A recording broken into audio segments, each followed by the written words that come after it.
an interview. Please note, I am not going to justify be on time with a tip. If you're that much of a moron to be late, you don't deserve the job in the first place. Tip number 1 is conduct research prior to going to the interview. Now, I'm not talking about knowing what the company does. You probably did that prior to actually applying. I'm talking getting granular. Get more into it. Dive into Google. Dive into their website. Figure out this company so that when you go in, you're ready to talk shop. And if you know who you're actually going to be interviewing with in terms of like the person's name, do research on them, which is tip number 2. All right, you're not always going to know, but a lot of times they're going to tell you you're going to be meeting with X. He is or she is, whatever. All right, do research on them. LinkedIn is a beautiful thing, and it's an amazing resource to get a lot of info on a lot of people. Have the information in the back of your head, all right? And if you can use any of it in the general flow of conversation, do it. But don't go in there being like, so, your husband Rick looks fantastic after the nose job, and Jack and Jimmy are 2 boys. My God! You will look like a super stalker, and this is counterproductive to actually getting a job. Tip number 3 is review the 150 most common interview questions.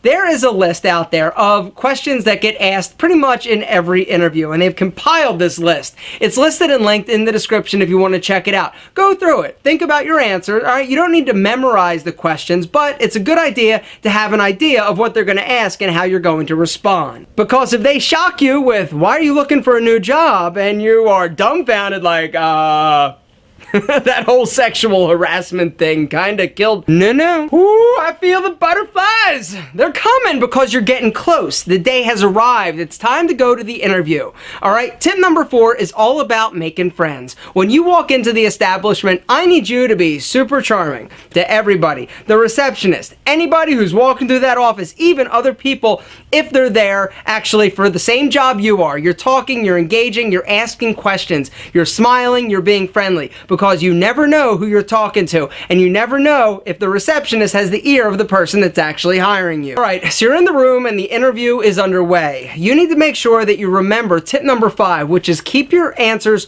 short but concise. Not like 1 word or 2 words, but elaborate as much as you need to get your point across. Don't ramble, because rambling will lead you down areas that you don't need to go. Keep it concise, keep it consistent. Tip number 6 is all about utilizing body language in order to make a great impression. This involves eye contact, the way you sit, your posture, the way you stand, the way you walk into a room. Gentlemen, I have done a ton of videos talking about all of those things. They're also listed and linked in the description. Tip number 7 is also about preparation. I would recommend bringing some type of nice portfolio to keep your resume, business cards, and a notebook. And in this notebook or on this sheet of paper, you're going to have already written out some predetermined questions that you're going to be prepared to ask the interviewer, which is actually tip number 8. Have a list of questions that you are going to ask. In most interviews, the interviewer is going to ask you at some point, hey, what questions do you have for me? And if you're like,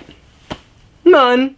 All right, it means that you really haven't thought about things. All right, by having a list of questions that you're prepared to ask shows that you're detail-oriented and you're interested in that job. Tip number 9 is all about selling yourself. This is your opportunity to shine. This is not an opportunity to be super modest, but you have to be delicate in the sense that you don't want to look like you're bragging like, yeah, I was the best at that. Oh yeah, nobody can touch me. But you can be confident and deliver yourself in a positive, proactive way and not look like an arrogant ass, all right? But this is not the time to be like, well, I'm not that great. No, Jack, take the Alpha M approach to self-marketing. Promote, promote, promote! At least that's what I do. And tip number 10, before you walk out of that office, you let them know that you are the man for the job and that you're interested in the job, that you want the job. Let them know that you're excited and hope to be a part of what they have going on or that specific organization. Before you leave, you get up, you put your hand out and you shake that hand like a man, even if you're shaking a woman, all right? Don't be all like,